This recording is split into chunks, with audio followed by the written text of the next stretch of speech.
Hello and welcome to my brand new tutorial series.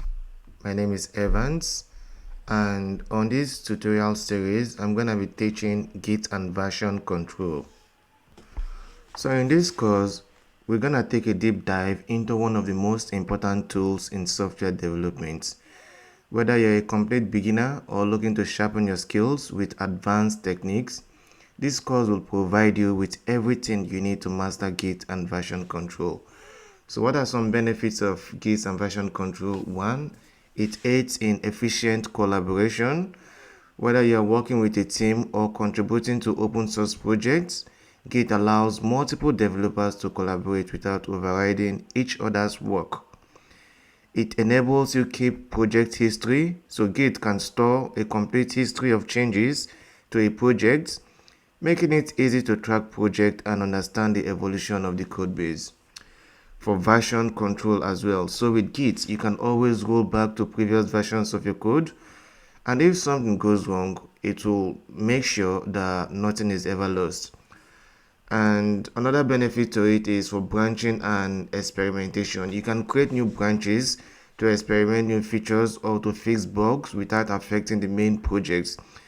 If it works, then you merge it. If it doesn't work, you just delete the branch without causing any harm.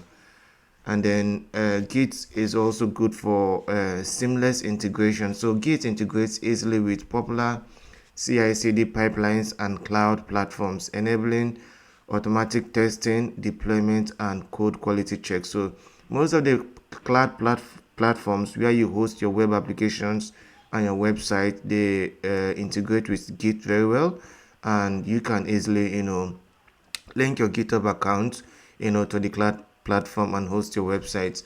And lastly, for error recovery, sometimes mistakes are inevitable, as you know, but with Git, it can make you fix your errors easily. So it has powerful recovery tools. You can revert, you can reset, and you can also check out. Now, Git and version control is a subject that most people ignore. So some people sometimes they just learn the basics of Git and version control. They just learn, how to upload files, basic commands such as git init, git add, git commit, git push, and then they think that's all. Most people stop at that level, but there is so much more, to Git and version control. Many learners prioritize mastering programming language. They go ahead and learn Python, they learn JavaScript, they learn Django, they learn C Sharp, Java without paying much attention to Git. And I can perfectly understand why, because sometimes they feel that Git is not directly tied to the project they are building. But the truth is, you can never have a good job without adequate knowledge of Git and version control. Yeah, in some instances, you can, apply for a junior developer role without having much Git and version control experience, but any serious job, in fact, some of the, junior developer roles, you cannot even have it without adequate knowledge of Git and version control, because you need to collaborate with others, and without Git and version control skills, you can't make it, in interviews. And again, people don't often know Git and version control because they feel it doesn't directly impact on the functionality of their projects. So they just view it as less critical during early stage of development. But for me, I think if you're learning, software development, you should learn it concurrently with Git and version control. And that is one of the reasons why I have made this playlist, to teach you guys Git and version control. And by the end of this tutorial series, you will master, both beginner, intermediate, and advanced concepts in Git and version control. Now in this course, I wouldn't be talking, so much on theoretical stuff, but you need to make some research on your own and read more about Git and version control, because the theory is as much as important as the practical. Now, what is Git? Git is a distributed version control system used to track changes in source code during software development. It allows multiple developers to collaborate on a project, manage code changes, and maintain a history of all modifications made to the code base. Git is widely used because it helps developers handle complex projects, track progress, and work collaboratively without losing any work. And then what is version control? So version control is a practice of tracking and managing changes to files, especially source code, over a period of time. A version control system, in abbreviation VCS, keeps a record of every change, who made it, and when it was made. It enables developers to revert to earlier version, resolve conflict between different changes, and collaborate more effectively. So some examples of version control systems are Git. We have Mercurial. There is CVS, which stands for Concurrent Version System, and a few others. But however, Git takes about 90% of the market share, so that's why everyone's mentioning Git and using Git. It's not like it's the only version control system out there, but it's the most popular with 90% of the market share. So I'm gonna tell you a story. Back in 2012, when I started learning C Sharp, and Java, I built a range of projects. So I learned C Sharp and Java, and then for 2 years, I was involved in building different projects and games, mobile applications and all the rest. And I backed up my code on my hard drive, but unfortunately, I lost my hard drive. So I lost all the projects, that I've ever built back then. So if I had Git knowledge then and I had a GitHub account and I uploaded my code, I wouldn't have lost anything. So this is one big advantage of Git and version control. So like I've said before, Git and version control is important for collaboration, for tracking changes, for backup and recovery, branching and merging, project history, code review and collaboration, integration with CI/CD. And then some of the popular platforms that offer Git hosting include Git buckets. We have GitLab. There is SourceForge, AWS code commits. Then we have Azure repos, Fabricator, and others. Now there are two ways that you can use Git. You can use Git through the command line, which you should know, and then you can also use Git through the graphical user interface. But on this tutorial, I'll be showing you how to use Git through the command line and also through the graphical user interface. So yeah, the both of the GUI interface is visual, and you're gonna understand what is happening better with it. You will see what you're doing, but using Git through the command line interface is much more better, much and more efficient. Now for the GUI, we're gonna be using Git Kraken, Git Git Kraken, and then I'm also gonna show you how to use GitHub Desktop.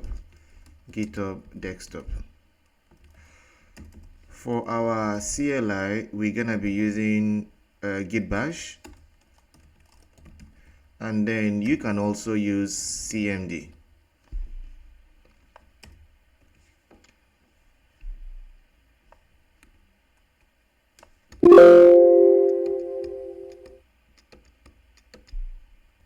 So to install Git Kraken, simply go to your web browser and then just go to Google and maybe type Git Kraken install.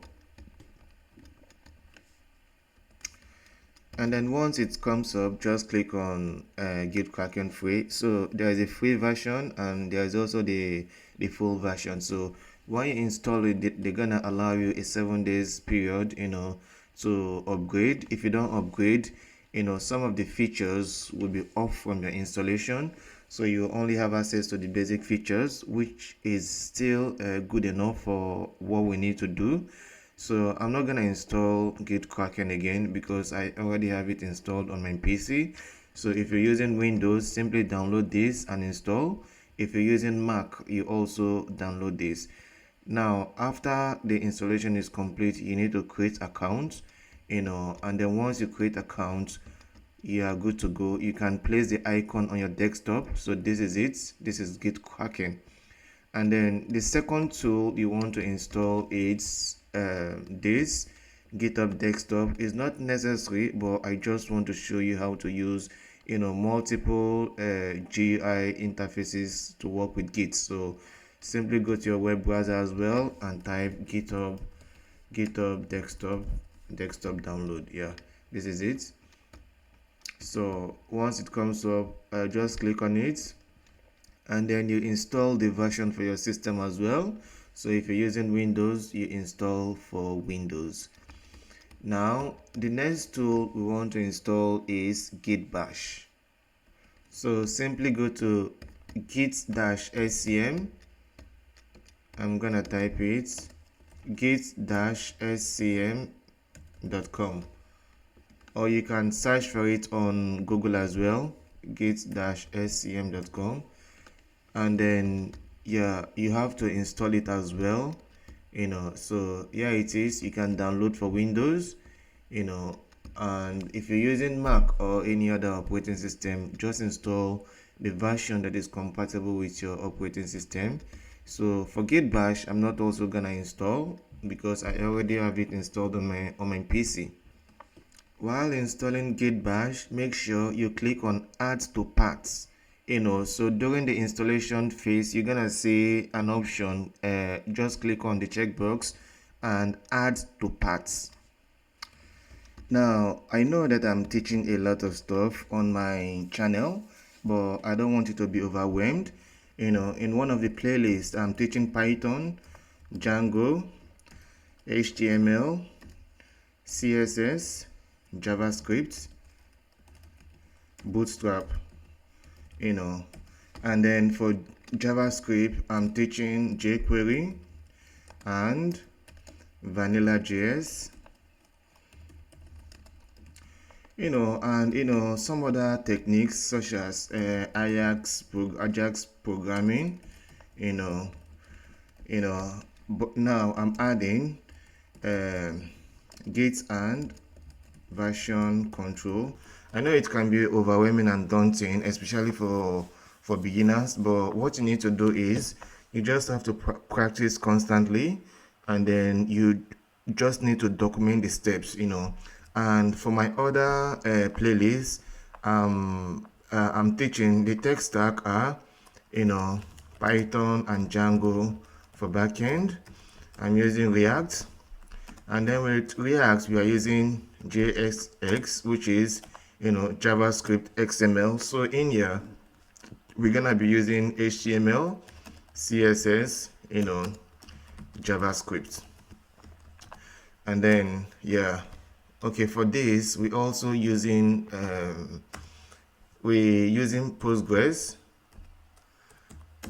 PostgreSDB, but for now we're using db.sqlite 3, and yeah, we're using SQLite 3 for now, and later on we're gonna use Postgres with it. For this I'm using Postgres as well, and then we've added Git and version control. With other stuffs, and yeah, I'm also gonna show you some TypeScript in here. And this is not gonna be all the stack, so this is the first stack I'm teaching. This is another tech stack I'm teaching with a live project that we're building. So we're gonna add Docker and Kubernetes. Yeah, so we're gonna do all of that, so make sure you're writing down the steps. That's the only way you can master it. Now back to Git Bash. When you install Git Bash, it doesn't have an icon like Git Kraken or pgadmin, PyCharm and all the rest, but I'm gonna show you how it works. So just navigate to any folder, or even on your desktop. I'm gonna call this Git. Yeah, Git is okay. So if I navigate to any folder, if I right click on in anywhere, you will see the option open Git bash here. So once it's installed, you will see the option to open Git bash here. So wherever you are, you can open Git bash here. You can also open it on your desktop, click on open Git bash here, and then the CLI is just gonna open for you. So like I said before, Git bash is a command line interface used in running Git commands, which you can also run through CMD command prompt. So if I go to my start menu, I type CMD, yeah, I can run a Git command on CMD as well. Yeah. Now, if you're using Git for the first time, you need to configure password, and no, you need to configure username and email for the first time. So once you install Git bash, Git bash installs Git on your machine. And so for you to use it, you need to configure username and email. Now, because when you perform some action, Git wants to know who is doing it. That's why you need to configure your name and your email. So when you finish installing Git bash, now click on any folder or wherever, or even on your desktop, and then right click anywhere, open Git bash here. And then the first thing you want to do is to configure the username. So type git config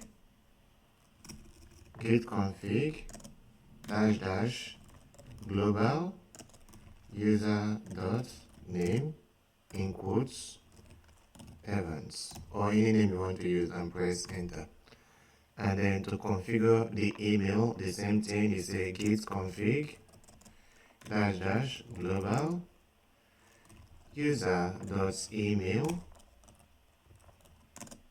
then your email address, and enter. So I made a mistake here. Instead of @ I put a quotes here. So I'm just gonna clear it out.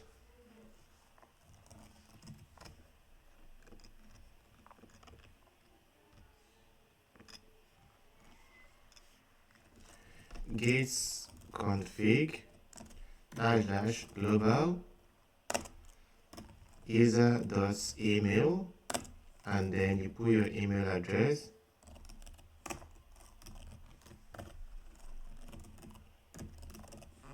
and then you press enter. So it's gonna configure the email address. So I'm just gonna put it on the notepad now.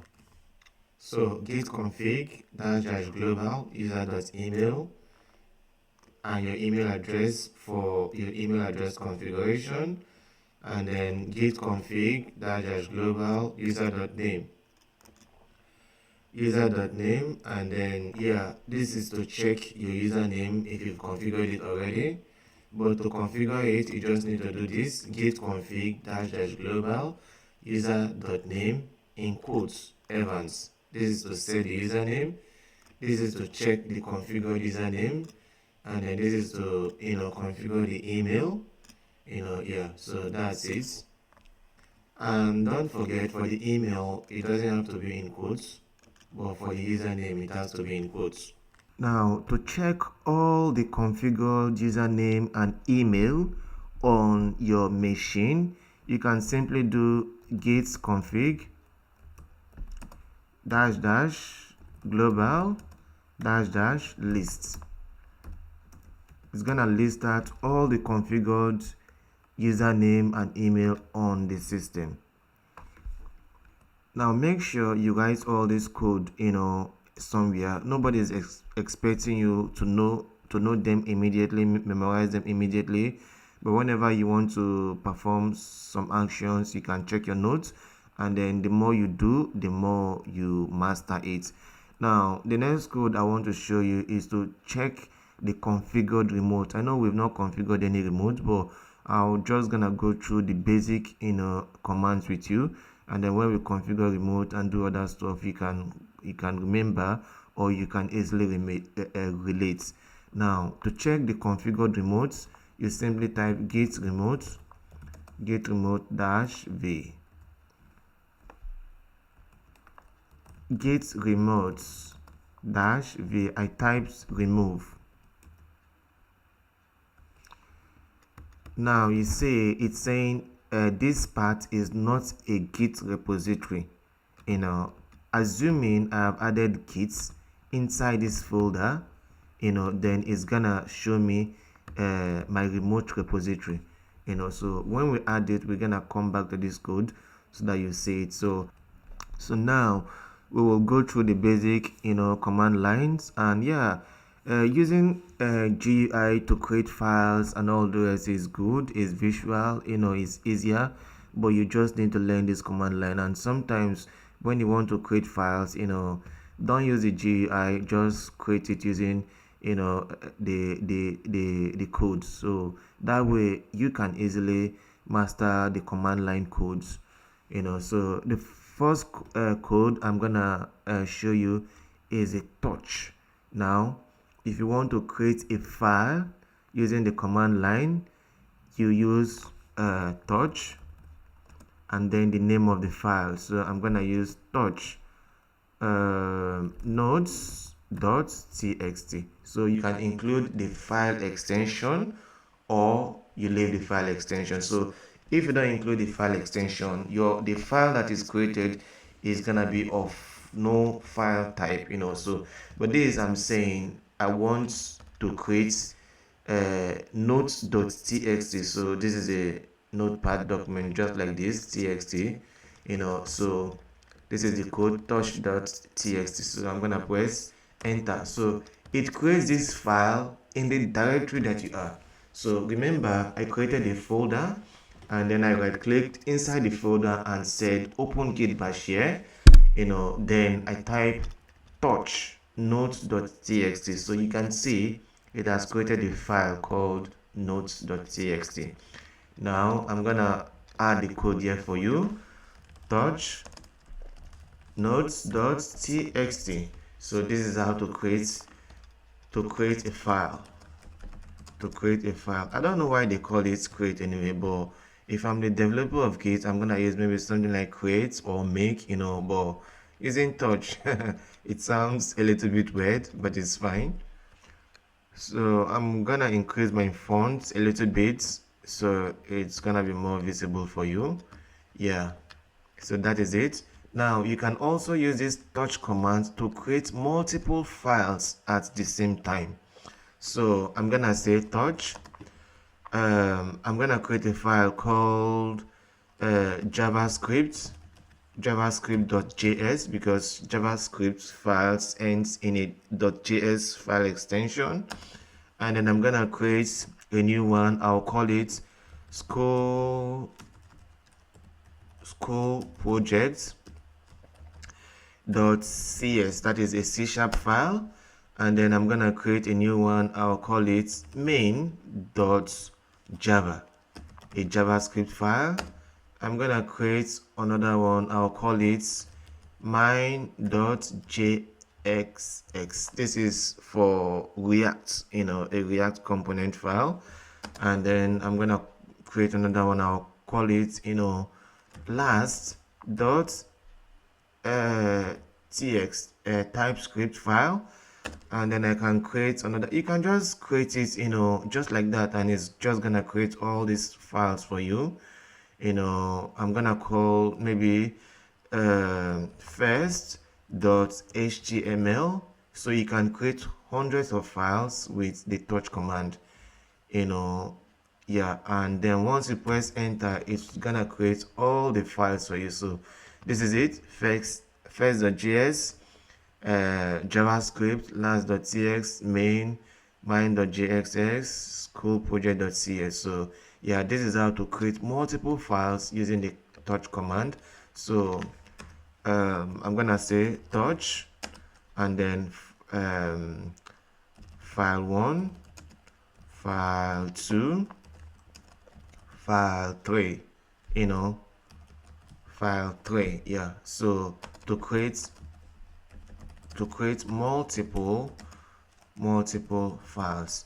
Now when you're creating your file name shouldn't have a space.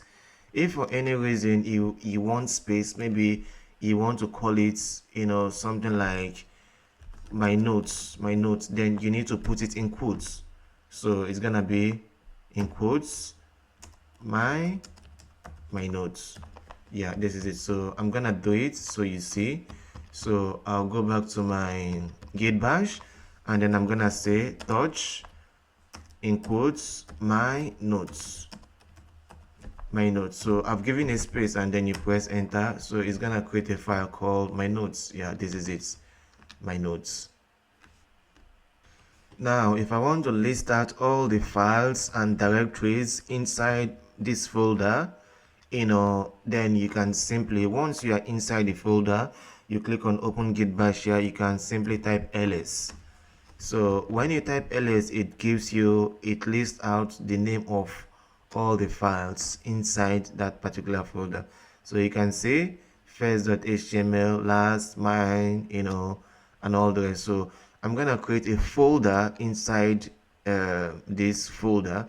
So yeah, I'm not gonna create a folder using the GUI now. So the next command is how to create folder. Now when you want to create folder, you use mkdir make directory, and then you call it the folder name, folder 1. Press enter, and then here you go, it has created a folder. So I'm gonna come to my notepad. To create a folder is mkdir to create and folder name, folder name. So this is to create a folder. So now if I want to list all the files and folders in my directory, you simply type ls. And here it is. So a folder will end with a / while the files, they wouldn't have any /. So you see I have a folder called folder 1. Yeah, this is it. Now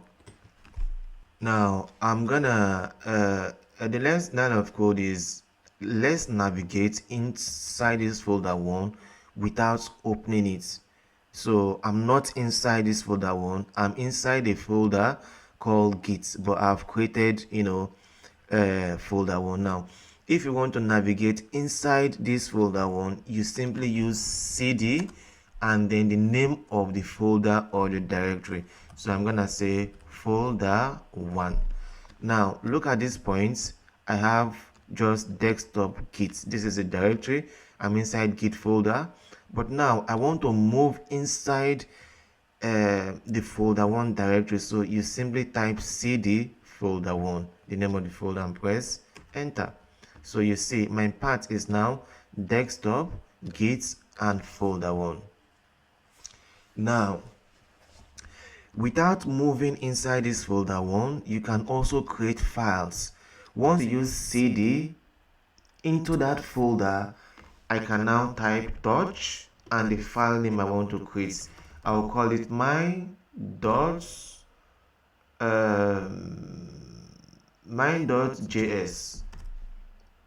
So it's gonna create mine.js inside folder 1. I'm gonna create another one. I'll call it yours.php and press enter. Sorry, not yours. Touch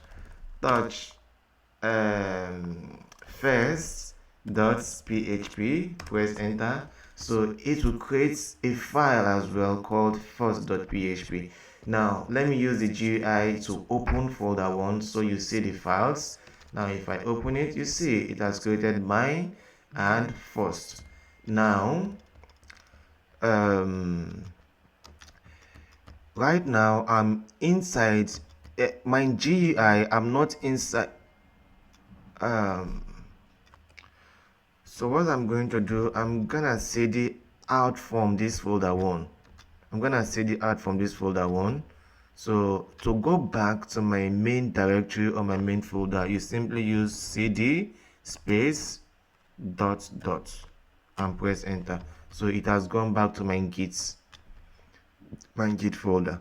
So like I said, from this Git folder, if you have other folders, you can create files inside of them. Now let me create another folder. So I'm gonna say mkdir folder 2. Now it has created folder 2. If I want to add files to folder 2, I will simply cd into folder 2, press enter. So look at my directory now, it's inside folder 2. Now any code I type now is gonna take effect inside folder 2. So if I say touch and say app.js, I want to create a file called app.js inside folder 2, press enter. I'm gonna say touch mine.txt and press enter. Now if I want to view all the files inside folder 2, I'm just gonna type ls because I've already saved it inside folder 2. So when I type ls, it's gonna show me the files inside folder 2. This is it, app.js, app.txt. If I want to move inside folder 1, I'm gonna say cd folder 1 and press enter. Oh no, yeah. So from my folder 2, there is no file called folder 1, so I need to go back. So I press cd back into my git folder. Inside this git folder, press enter. Then I can now move to folder 1. So I'll say cd folder 1, press enter. So it has gone inside folder 1. So go inside any of this folder from the git folder, you need to cd inside of that folder. So now if I type ls and press enter, it's gonna show me all the files inside my folder 1. If I need to do anything inside my git folder, which is the parent directory, I simply type cd space ... enter. So I'm now inside the git folder. If I type ls now and press enter, it's gonna show me all the files and directories inside my git directory. So this is it. I have first.html, folder 2, folder 1, so this is how to navigate between different directories, and folders in your directory. Now the next command I want to show you is the pwd, which is print directory. So I have pwd. So let me, for example, I cd inside the folder. I say cd folder 2, cd folder 2. Now if I want to check my current directory, I simply type pwd, and then it's gonna show me where I am. I'm currently on C users Lenovo desktop git folder 2.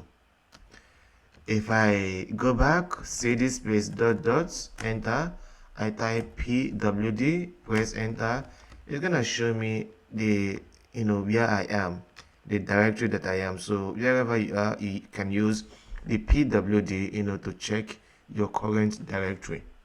So cd is change directory if you want to move from different folder, and pwd is prints the working directory. Now whichever directory you are, once you type start dot, it's gonna open the file explorer. So currently this is my directory, desktop and git. I'm inside my git directory, and then if I type start space dots, it will open the file explorer. So this is it, it has opened it, and let's assume, let's do something now. I'm currently on my git directory. I'm gonna cd inside my folder 1 directory without clicking. So I'm gonna say cd and folder 1, press enter. So I've changed my directory to folder 1. If I type start dot, it's gonna open my folder 1 in file explorer. So here you go, this is my folder 1. It has opened it in file explorer. So I'm gonna type the code. pwd is print working directory, cd is change directory, and start space dot is open directory in File Explorer. Yeah, so I'm opening directory, changing directory without clicking. Now I'm gonna type cd dot dot to go back to my parent directory, and then I'm gonna go inside folder 2 now. So I'm gonna type cd folder 2, press enter. Then I'm gonna, if I want to list all the content in folder 2, like I said, simply type ls. It has app.js, mine.js. If I want to see my current directory, I type pwd. It has shown me I'm inside folder 2, and if I want to open folder 2 in File Explorer, I simply type stats and dots. This is it. So if you're using Mac, the code is open space dots, but for Windows it's start dots. Now I'm gonna assume we're writing a code. And Git and version control is not just meant for code. You can do anything on Git and version control. You can even upload your certificates in there, but let me assume this is a project that we're working on. So if I want to open all these files on VS Code, what am I gonna do? I'm just gonna cd back to the home directory, which is cd space dot dot. Now I'm inside my Git directory. If I type code space dots, it's gonna open all these files and folders inside VS Code. So code dot and press enter. So I'm gonna write open directory inside VS Code, use code space dot. So here you go. Now it has opened, and then you see, because I included the file extension, you can see the coloration. First.html has HTML symbol on it. JavaScript.js has JS on it because that's a file extension. This is a text document. Main.java, a Java file. Mine.jxs, a React component, school project.cs, C# file. So this is it. Now the next command I'm going to show you is the delete command. So when you want to delete a file, you use the rom command. So delete a file with rom and file name. So I'm in my Git directory now. I want to delete notes, so I'll say rom notes. Cannot remove notes, no such file or directory exists. I think I need to include the file extension. So I'm gonna say rom notes.txt. Yeah, so it has deleted notes.txt, and then I'm gonna delete this as well. So I'm gonna say rom, in quotes, my notes. Yeah, and then it has also deleted it. I didn't include file extension because my node doesn't have any file extension. Now mind you, rom does not move your document to the recycle bin. It permanently deletes it from the system, and you can never retrieve it again. So yeah. Now to delete a folder, you need to use rom space rof, and then the name of the folder. So I'm gonna say folder 1. I'm gonna write it down. You use to delete a folder, use rom space dash rof and folder name. Now this command is gonna delete the folder and its content. So if you have any file that you've not backed up, it's gonna delete everything. So I'm gonna press enter. Cannot rom space dash rof and then folder 1.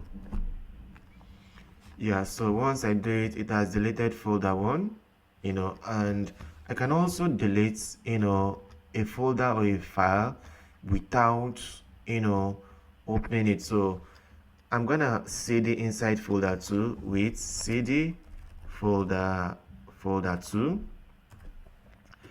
and then I want to see the content of folder 2, so I'm gonna say ls. So it tells me I have app.js and mine.txt. Now if I want to delete any of this, I'm just gonna say rom app.js. It gonna delete it. And so if I type ls again, you see it has only mine.txt now. App.js has been deleted. Now if I want to delete, folder 2, yeah, the same thing. I'm just gonna cd back to my home folder, cd dot dot enter, and then I'm gonna say rom space dash rof and folder 2. That's it. It's gonna delete folder 2. That's it. It's gone. Now if I want to clear my screen, I have too many codes, or maybe there are some errors, I want to clear everything, you simply use clear and press enter. It clears everything. So I'm gonna put it inside the notepad to clear your terminal. Use clear. It's as simple as that. Just clear and enter. So this is where I'm gonna end the lectures for today, and in the next lectures I'm gonna show you more of the basic command, and then we're gonna start something different. And thank you for watching. If you like my content, please subscribe to my channel and like my videos, and also share the link to your friends and family. And then I'm gonna see you again in the coming days. My next lecture is gonna be on building web application with Python, Django for the backend and React for the front end. So where we're building a robust employee record management system, and then after that we're gonna build a full-blown learning management system that is gonna work like Udemy, Coursera, or other learning platform. And we're gonna build the desktop version, we're gonna build the mobile version, and we're also gonna build the mobile version. And on this tutorial series I'm also teaching a web application that has the functionalities of Airbnb, Booking.com, and Uber, where hotels and individuals can list their rooms on our web application, and then users can book for rooms, and then drivers can also register on our application, and then users can also book a ride just the way it's done on Uber. So it's gonna be a full-blown application with a lot of features: Ajax programming, payment gateway integration, API integration, a lot of advanced stuff. So thank you very much, and I will see you again in the coming days. Bye bye.